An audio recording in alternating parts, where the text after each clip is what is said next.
Hello friends, welcome to PK tutorials. यहाँ पे हमने 3.3 कंप्लीट किया था। Like the Habsburg rule granted more autonomy to the Hungarians in 1867। आज हम स्टार्ट करने जा रहे हैं the making of Germany and Italy. आगे इसी सेक्शन में इंग्लैंड का भी आता है, वो भी देख लेंगे। सो 4.1 is Germany can the army be the architect of nation पूछा है। तो आर्मी नेशन के आर्किटेक्ट हो सकती है क्या, मतलब उसको बना सकती है, नेशन को बना सकती है क्या? After 1848, nationalism in Europe move away from its association with democracy and revolution। देखो क्या बोला है फर्स्ट सेंटेंस, काफी इंटरेस्टिंग है। आफ्टर 1848 के बाद यूरोप बोला है, पूरा Europe move away from its association with democracy and revolution. मतलब वहां पे चल रहा है, ठीक है। मूव अवे मतलब इसके साथ डेमोक्रेसी और रिवोल्यूशन के साथ पूरा यूरोप चल रहा है अभी। यूरोप के कई कंट्रीज इसमें आ रही है डेमोक्रेसी और रिवोल्यूशन के साथ। Nationalist sentiment were often mobilised by conservatives for promoting state power and achieving political domination over Europe. तो यहाँ पे nationalist sentiment were often mobilise बोला है। कौन मोबिलाइज कर रहा है? मतलब मोबिलाइज मतलब कलेक्ट करना। सो कंजर्वेटिव क्यों? For promoting state power. Conservative को क्या करना है? अपना कल्चर कंजर्व करके रखना है, ठीक है। तो यहाँ पे इनको ये स्टेट पावर पे ज्यादा फोकस्ड करते हैं। हमने देखा था कि कंजर्वेटिव, पहले लेक्चर में भी देखा कि कंजर्वेटिव क्या करते हैं, पावर को रिस्टोर करते हैं। तो ये यहाँ पे स्टेट पावर को कंजर्व कर रहे हैं and achieving political domination over Europe. और इनको पॉलिटिकल डोमिनेशन भी कंजर्वेटिव्स को क्या करना है? अचीव करना है। Next, this can be observe in a process by which Germany and Italy came to be unified as a nation state. तो जर्मनी और इटली ये नेशन स्टेट कैसे बनते हैं ये हमें देखना है। As you have seen nationalist feeling were widespread among the middle class German. तो नेशनलिस्ट फीलिंग किस में है? मिडिल क्लास जर्मन के में है। Who in 1848 tried to unite different regions of the German confederation into nation state govern by elected parliament बोला।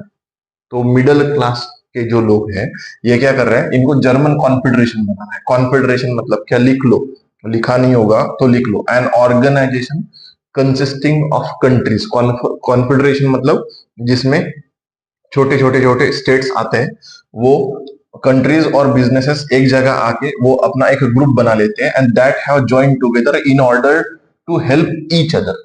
इसे कहते हैं कॉन्फेडरेशन, ठीक है। मतलब एक ऑर्गेनाइजेशन बनाना, ठीक है, एक ऑर्गेनाइज्ड होना, ठीक है। Next, so German confederation into nation state. Germany को नेशन स्टेट बनना है, ठीक है। सो कैसे बनेगा? Govern by an elected parliament.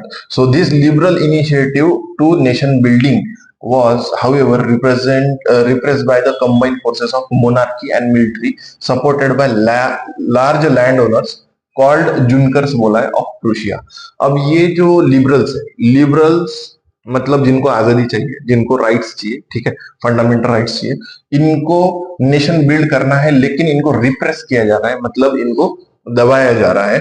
कौन इनको लाइक रिप्रेस कर रहा है? मोनार्की और मिलिट्री। कहा कि ऑफ प्रूशिया, ठीक है। और लार्ज लैंड ओनर्स को जुनकर्स कहा है, ये भी ध्यान रखना है। Next, from then on Prussia took on the leadership of the movement for national unification, ठीक है। प्रूशिया क्या कर रहा है? Take on the leadership of the movement. Movement की लीडरशिप प्रूशिया ने ले ली। Its chief minister Otto von Bismarck was the architect of this process carried out with the help of the Prussian army and bureaucracy, ठीक है। ये नाम important है, याद रखना। चीफ मिनिस्टर प्रूशिया के कौन है? Otto von Bismarck. ये architect of this process carried out with the help of Prussian army and bureaucracy. 3 wars over 7 years, 3 war हुए 7 साल में, with Austria, Denmark and France के साथ। किसके साथ हुए प्रूशिया के वॉर? ऑस्ट्रिया, डेनमार्क और फ्रांस के साथ। Ended in Prussian victory. Prussia इसमें जीत गया, ठीक है। And completed the process of unification. और यहाँ पे यूनिफिकेशन, यूनिफाई करने की प्रोसेस कंप्लीट हो गई। इन जनवरी 1871 Prussian king William first was proclaimed German emperor in a ceremony held at Vercel, ठीक है। ये याद रखो कि प्रूशिया जीत गया तो जनवरी 1871 में प्रूशियन किंग विलियम फर्स्ट जो था, ये जर्मनी का जर्मन एम्परर बन गया इन अ सेरेमनी जो वर्सेल में हुई थी, ठीक है।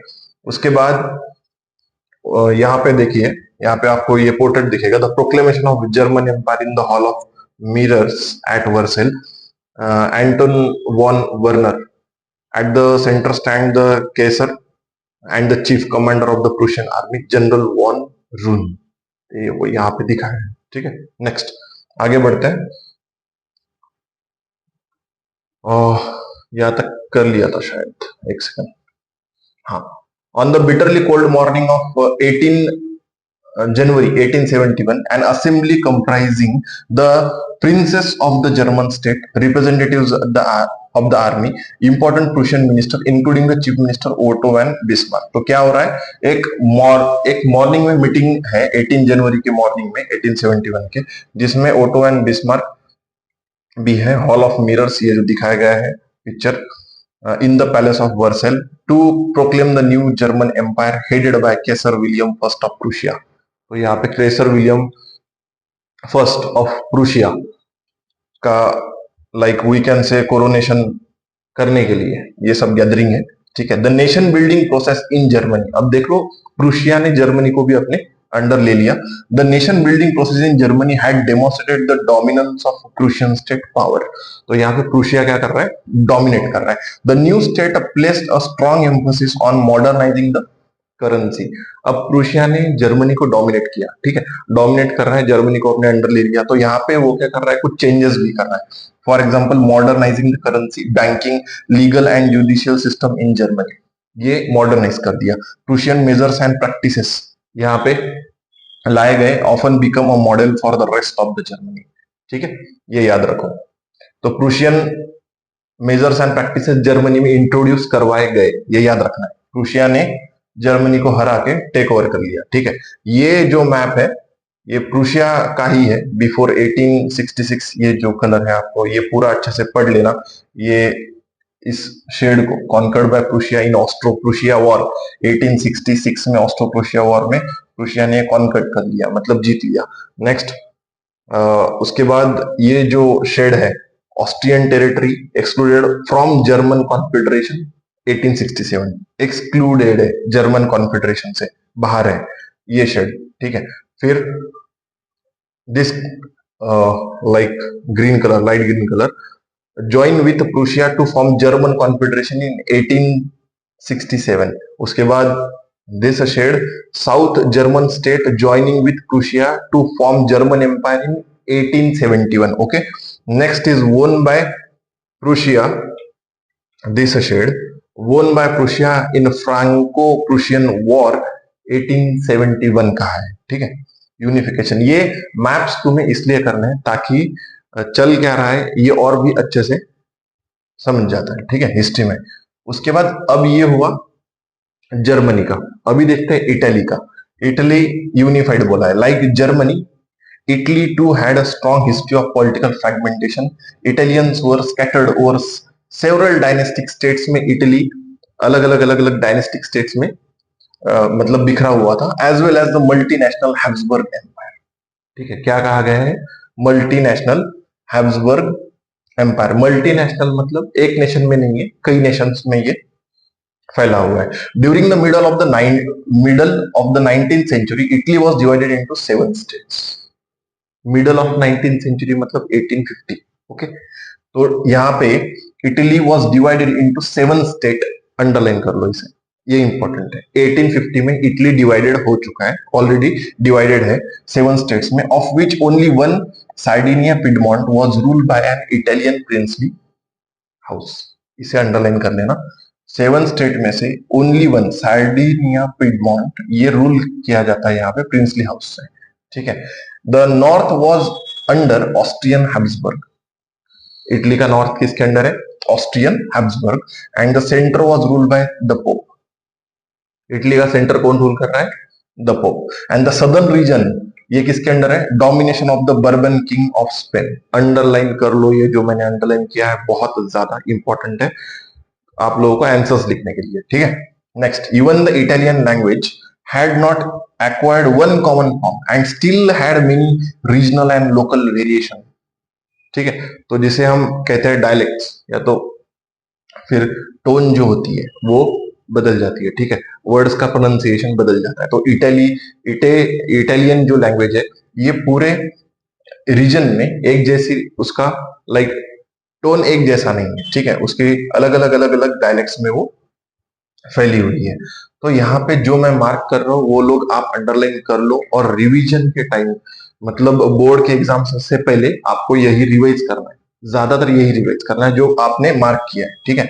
So during the 1830s Yusuf मजीनी had sought to put together a coherent program for a unitary Italian republic को अंडरलाइन कर लो। 1830 में 18 ड्यूरिंग 1830s बोला है, मतलब 1830 के आगे अप टू 1840 तक, ठीक है।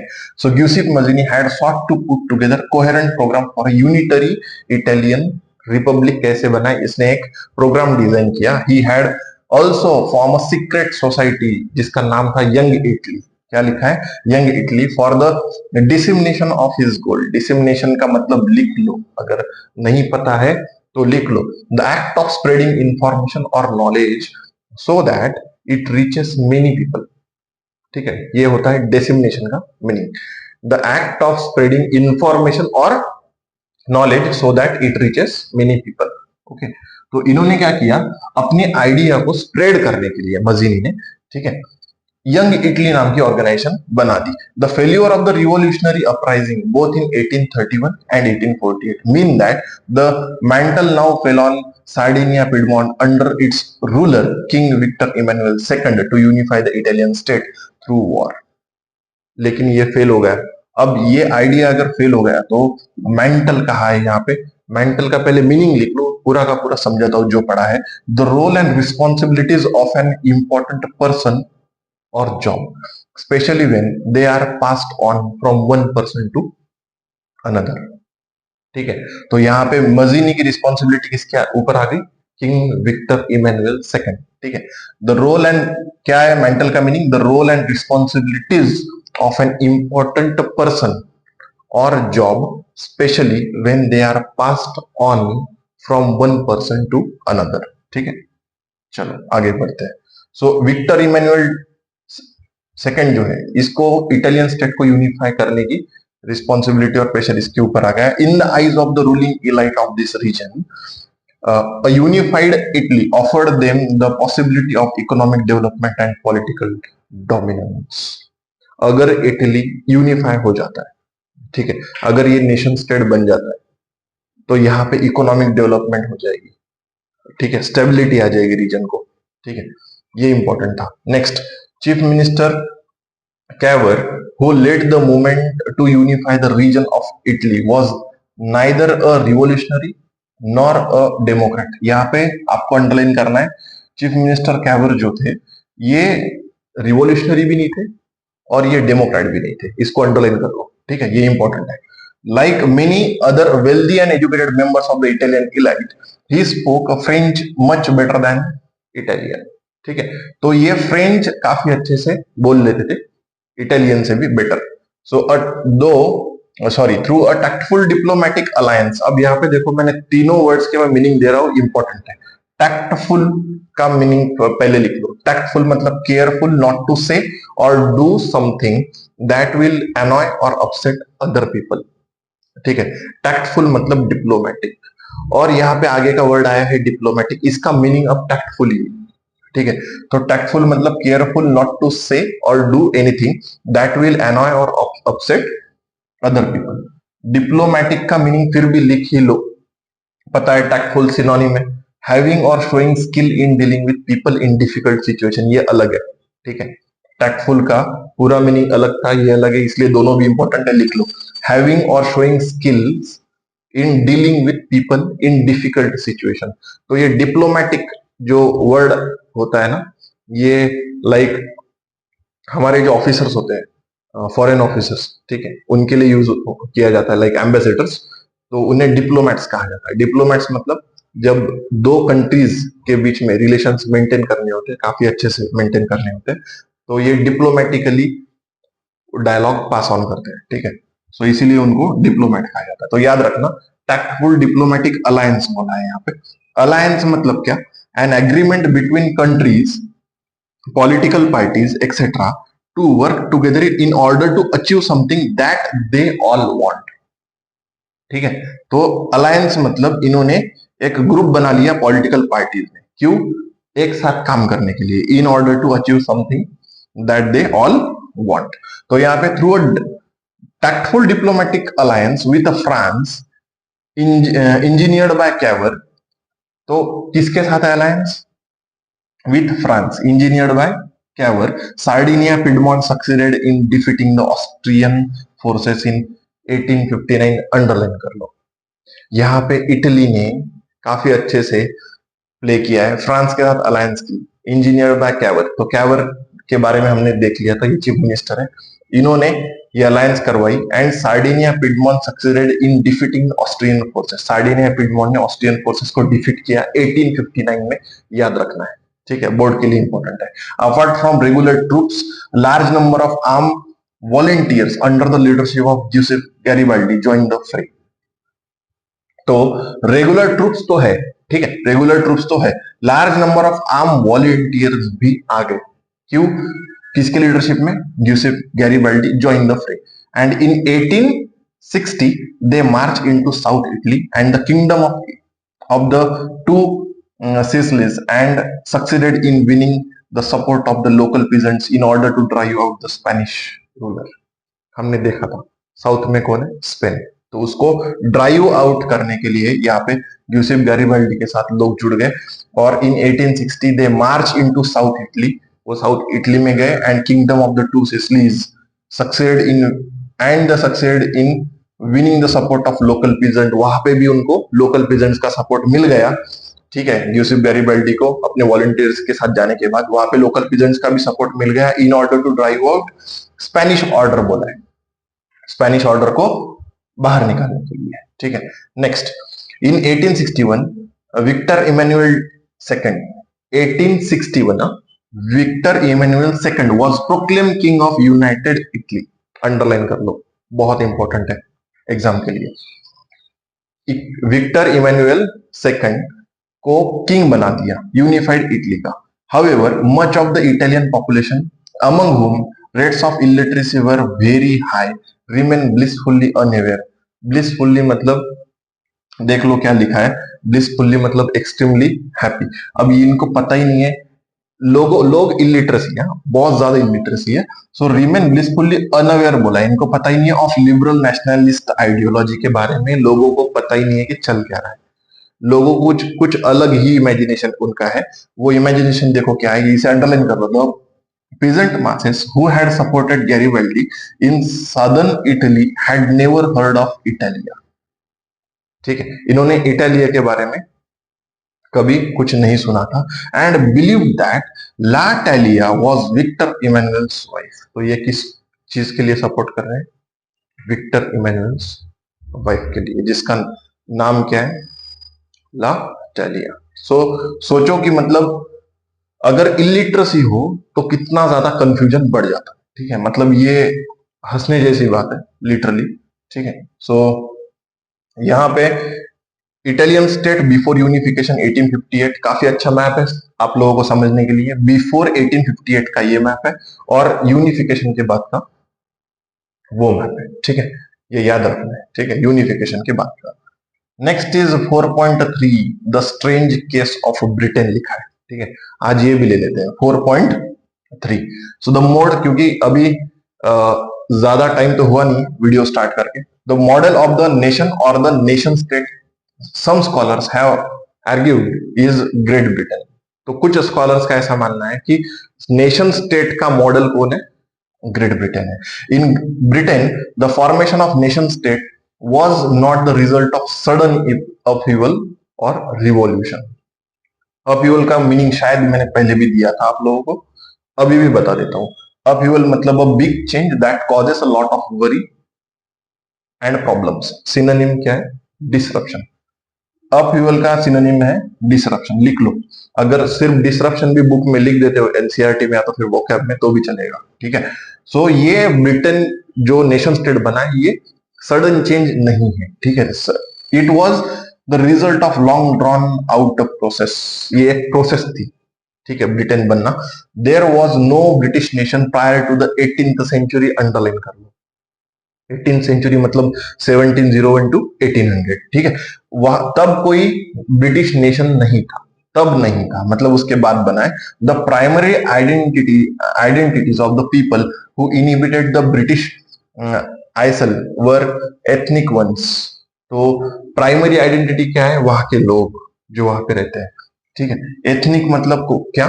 कनेक्टेड विथ और belonging to a group of people that share a cultural tradition, ठीक है। और यहाँ पे आइसल वर्ड आया है, ISLES, isle, used specially in poetry and name to means island. इसका मतलब क्या होता है? आइलैंड्स, ठीक है। तो कौन से आइलैंड्स है वहां पे? इंग्लिश, वेल्स, स्कॉट और आयरिश। इसका मैप भी देख लेते हैं।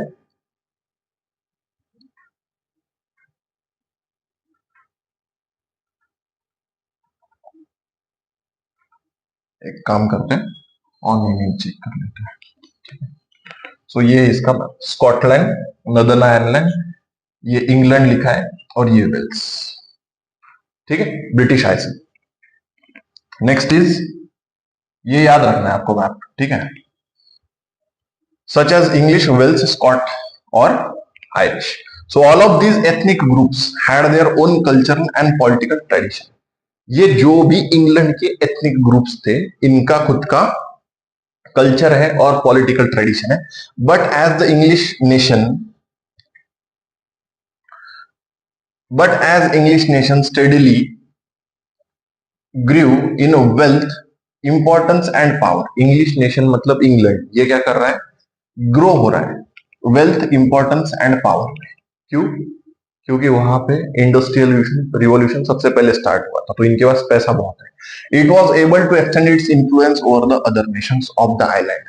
ये जो इंग्लैंड है, ये अब उसी आइलैंड के ऊपर के जो दूसरे नेशन है, इसके ऊपर ये इन्फ्लुएंस कर रहा है, उनके ऊपर, ठीक है। The English parliament which had seize the power from the monarchy. ये याद रखना, ये इंपॉर्टेंट, बहुत इंपॉर्टेंट सेंटेंस है।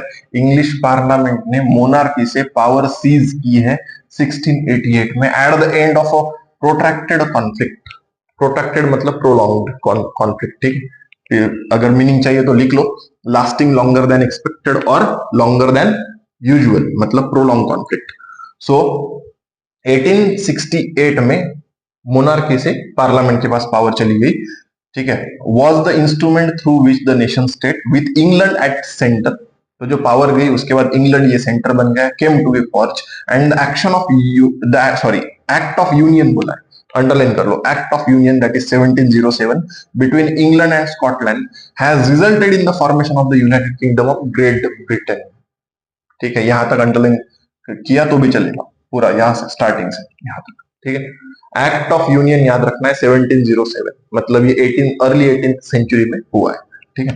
तो यहाँ पे United Kingdom of Great Britain बन गया, means it in effect that England was able to impose its influence on Scotland. अब ये क्या कर रहा है? स्कॉटलैंड के ऊपर इन्फ्लुएंस कर रहा है, कौन? England. The British parliament was henceforth dominated by English member. मैंने आपको अभी मैप बताया, ये देख लो, यहाँ पे स्कॉटलैंड ऊपर का पार्ट है, इंग्लैंड ये बड़ा पार्ट है स्कॉटलैंड से, ठीक है। तो यहाँ पे ये इंग्लैंड क्या कर रहा है? स्कॉटलैंड के ऊपर इन्फ्लुएंस कर रहा है, ठीक है। Next, the growth of British identity mean the Scotland distinctive culture and political institution were systematically suppress किया गया। क्या? इंग्लैंड ने स्कॉटलैंड को सिस्टमैटिकली सप्रेस किया, उनके कल्चर को, ठीक है। और the Catholic clan that inhibit the Scottish Highlands suffered terrible repression whenever they attempt to assert their independence। जो स्कॉटलैंड के लोग थे जिनको इंडिपेंडेंस चाहिए था, उनको सप्रेस किया गया, ठीक है, सिस्टमेटिकली सप्रेस किया गया। और वहां पे कैथलिक क्लैन थी, कैथलिक्स मतलब ईस्टर्न यूरोप में, ठीक है, साउथ ईस्ट यूरोप वहां पे। तो और ये जो थे इंग्लैंड के जो लोग हैं, यहाँ के जो क्रिश्चियंस है, ये कौन है? प्रोटेस्टेंट। ये सपोर्ट कर इसे करते हैं प्रोटेस्टेंट्स को। तो इन्होंने कैथलिक क्लैंस को सप्रेस किया। And the Scottish highlanders were forbidden to speak Gaelic language, उनको फॉरबिड किया गया गेलिक लैंग्वेज बोलने से। And wear their national dress and a large number were forcibly driven out of their homeland. National dress भी नहीं पहन सकते आप, ठीक है, नेशनल ड्रेस नहीं पहन सकते, गेलिक लैंग्वेज नहीं बोल सकते, ठीक है। तो ये कौन कर रहा है? इंग्लैंड, ठीक है। Ireland suffered a similar fate, उस मैप में हमने आयरलैंड भी देख लिया। Similar fate, it was a country deeply divided between Catholics and Protestant. Ireland भी किस में डिवाइड है? Catholics and Protestant. The English help the Protestant of Ireland to establish their dominance over a large Catholic country. देखो यहाँ पे क्या लिखा है, इंग्लिश ने प्रोटेस्टेंट को है, मतलब इंग्लैंड के लोगों ने प्रोटेस्टेंट को सपोर्ट किया, क्यों? कैथलिक्स को सप्रेस करने के लिए। The Catholic revolts against British, Catholics ने फिर रिवॉल्ट कर दिया अगेंस्ट ब्रिटिश डोमिनेंस वर, लेकिन वो सप्रेस किया गया after a failed revolt led by Wolf Tone and his United Irishman, that is in 1798 में ये हुआ था। Ireland was forcibly incorporated into the United Kingdom in 1801, ठीक है। 1801 में क्या हुआ? आयरलैंड को यूनाइटेड किंगडम में फोर्सफुली लिया गया, ठीक है, इनकॉर्पोरेट किया गया। A new British nation was forge through the propagation of dominant English culture.